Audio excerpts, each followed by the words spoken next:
Hey everyone. So this is my first can. This is my Diligent Defense Enticer S.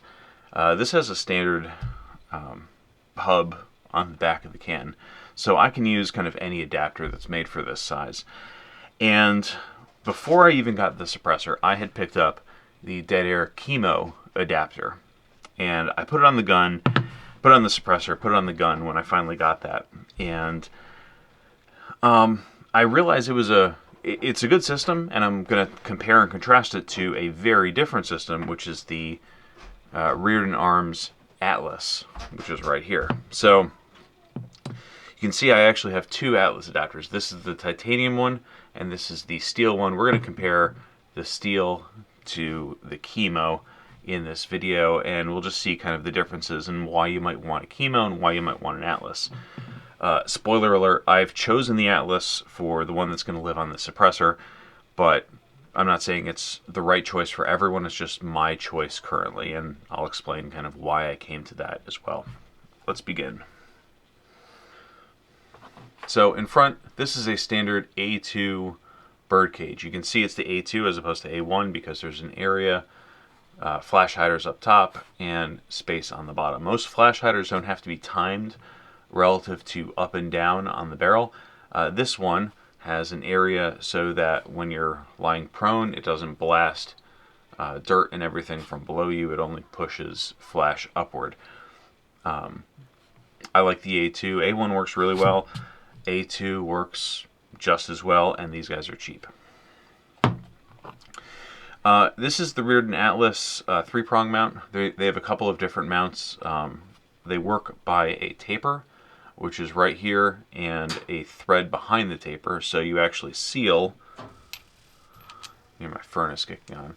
So you seal down just by a threaded area, and it'll seat right here, and then you're good. Make sure you kind of crank it down. Good thing about this is it's a really simple system. Unlike the Q and some other models, which the Atlas is compatible with the Q Plan B adapters, the Rearden system has on their flash hiders and muzzle brakes, they have a portion on the back that you can put a wrench. So that's kind of cool. So if this thing gets stuck, you go to take off your suppressor. Sorry about the furnace kicking on in the background. You go to take off your suppressor and unthreads from this area, or it unthreads from back here on the barrel. That's just kind of how it goes. Then you can separate these with tools because you have a wrench flat on the Atlas and a wrench flat on the muzzle device. The DeadAir system is larger, you can see, than the standard size Rearden, and larger, significantly larger than the flash hider. We'll do a weight in a little bit. This guy's a little different. You have an indexed portion, which I marked with a little bit of green paint, and that slides. Come on. I might be locked down. Nope, I'm not. I'm on the wrong side. That's why. That slides on, and then as you twist this area, it'll lock on. Right now it's still a little loose. You kind of have to do this with the can on. It'll lock on and really cinch down onto your device. It's still a little loose here. It's really hard to do without a can on here. When it's locked, you have these teeth on the back that do kind of force it into your system. So even if now I got a tight fit on it now. Now it's not. Jeez.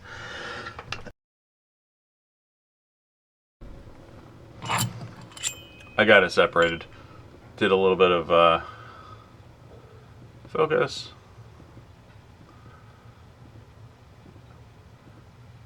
Damaged my thumb a little bit. There you go. You can see that. Anyway, I got it separated. This is a really good system. It's robust, and despite the fact that there's a kind of a mechanism in here with like little ball detents and springs and all that, it works fine. It is a relatively quick and sure way to lock the back of your suppressor onto a muzzle device. And again, I haven't had any issues with this from a functional standpoint. I know from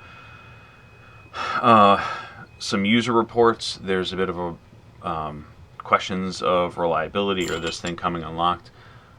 From the very limited experience I have with the KeyMo adapter, it's just from user error installing the suppressor. And that's kind of where this comes in. So the KeyMo adapter is really good if you have a system that has to be very quickly locked in place and, you know, secured in place. So you have like a firearm that's in a case, and you want to get together, you know, you put your upper on the lower, then you put your suppressor on the gun, lock it down till, you know, ratchet it down, and then all of a sudden you've got a suppressed firearm. You also have the option for a muzzle brake. I have one for the Rearden that is mounted on a gun right now, but you have the option for a muzzle brake as well. So put this on and you've got they call it like sacrificial baffles and stuff. I don't think you're going to have much of an issue anyway as far as suppressor life, but if that's a concern of yours, you can use a muzzle brake as well to kind of diffuse that gas a little more before it hits that first baffle in the suppressor. My biggest complaint about this system, as opposed to the Rearden, is the weight. And let me talk about that now. That's why I got this out. So, here we go. First, as a baseline, I don't know if you're going to be able to see the measurement. We're going to do this in grams. A2 flash hider, 59 grams. It's kind of your baseline. If you're going to have anything on the front of your gun, this is what you should have. It's like $20 maybe, and you know, a lot of places will give them to you for free. Rearden, 61 grams, essentially the same.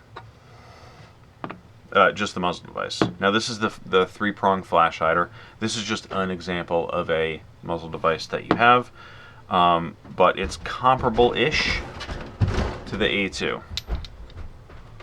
Same length. I'm pretty sure they're designed to be the same length. Now, this is a 3-prong design, probably not as good at flash suppression, but again, you're using it primarily as a suppressor mount. The DeadAir KeyMo standard size, now they do have a shorty, flash hider is 114 grams, which is almost double the Rearden. Muzzle brake is 113. Now we get into the actual adapters, so where this sits on the suppressor. The Rearden Atlas, this is the steel, 59 grams. So add on the Rearden flash hider, and we're at 120 grams. The DeadAir KeyMo is 118 grams. A lot. So just the DeadAir KeyMo itself is ever so slightly less than the combined system of the flash hider and the adapter. Let's throw the flash hider for the DeadAir KeyMo along with the KeyMo mount, and you're looking at 233 grams. So you're talking double this, 120. Now, let's do the muzzle brake this time, 231. So you're doubling the weight. No big deal. You're carrying around a 5-6 pound rifle, whatever. Now, this has the titanium adapter in here, but let's just throw the Diligent Defense on. You're looking at 405 grams. So a significant portion of the weight that's on the front of your gun is just that adapter. Titanium adapter, you know, so this isn't quite, the suppressor isn't 404 now grams, because there's a titanium adapter on there, which is less than the steel, but you're talking a third of the weight, if you're using the DeadAir KeyMo, is your flash hider and adapter. The other issue that I have with the KeyMo, let me put away my scale, is the length. So I'm just going to very quickly just place this in here. We're going to line it up on this line, and I'm going to very quickly place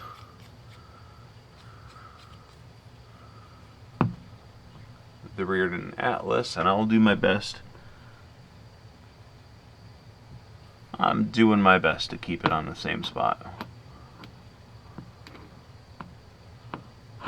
Whatever, I'll just hold it. Those guys are lined up.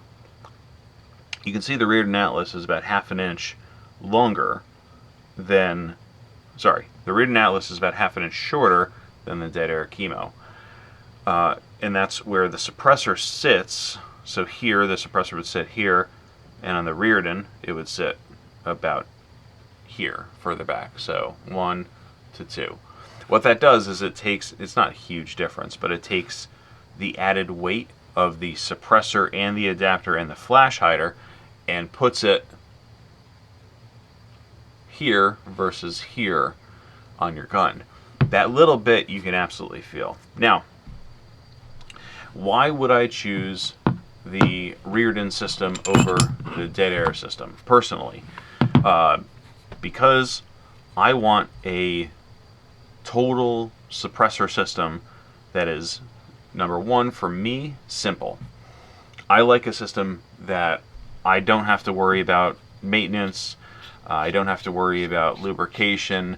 I just want a simple thread on, thread off. You can see this in the suppressor itself. It locks on. I can feel that it's on. I can very quickly tell if I just need to torque it down counterclockwise that, hey, you know, it's locked on there, it's good to go. Also, I rock set all of my muzzle adapters.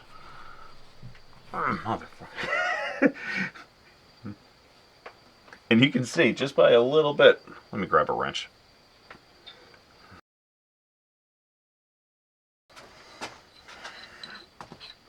And you can see just by a little bit of just snugging it up, it goes on there really well. You can mix and match on the Rearden system materials. They have different finishes. They've got this cool rainbow finish, which I have in one of my muzzle brakes, flash hiders rather. I'll show you my gun in a little bit. But anyway, so you've got different finishes and everything you can mix and match. You can mix and match the titanium on the steel. Titanium has a lower rate of thermal expansion than steel. So what will happen is the steel will expand more than the titanium, and when this gets hot, it'll actually lock into the suppressor even more. And it'll be difficult to release it when it's secured on there. And that's kind of a downside as well. So if you have the suppressor hot and you want to take a glove and you want to pull it off of the gun, it's going to be a little more difficult with the Rearden. It also, just because of how well you cinch onto this little chamfer, you have less of a surface on the Rearden as you do on the DeadAir. The DeadAir has a much longer chamfer to actually provide a seat, whereas the Rearden is like a third of the size. So here's the Rearden, here's the DeadAir, that chamfer right here. This is the one that really aligns everything. This is just kind of the locking area. This guy has probably a longer seat. I don't know if it's the best for accuracy, because if you get a little piece of something in here, it could throw that off. But it is absolutely a reliable system if you use it well. However, the Rearden is simpler. Let me show you my gun. From a muzzle flash standpoint, DeadAir, I would say, is probably a little better than the Rearden. In these specific dimensions, A2 is still the best flash hider you can get for the value, and it's a very, very competent flash hider. There's not really a reason you need a different flash hider unless you want to be mounting a suppressor. Let me show you my gun.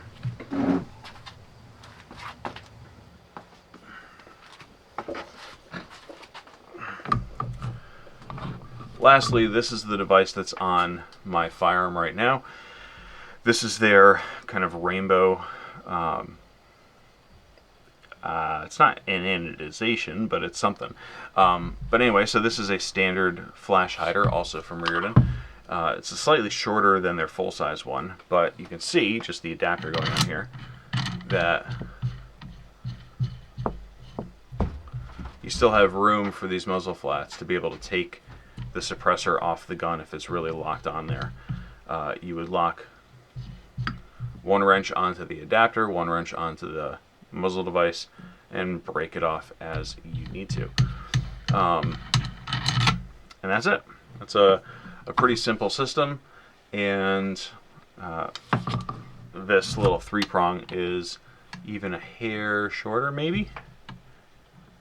Just a hair shorter than their kind of closed off A2 style flash hider. But I look forward to getting some range footage with these guys, but I like them quite a bit so far. Again, the Rearden is the choice that I have on my primary rifle. Gotta edit this part out for YouTube.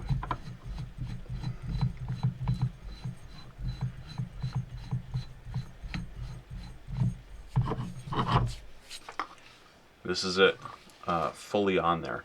So I do like the DeadAir, but for my uses, for what I need, a lightweight 12.5-inch rifle with a relatively simple system that I can access, I kind of prefer this setup.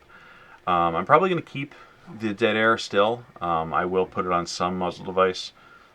Maybe it would be really great for like a K-can or something on the smaller side that it's not so much a weight, it's a kind of quick to action thing. I think that's really a good option for it. Also, the Sandman series that has it integrated onto the suppressor, I think that's a really good option for a really heavy use can. It's just not gonna, you're not gonna worry about it coming apart on you. Anyway, guys, stay safe out there as always. I'll see you in the next one. Have a good one.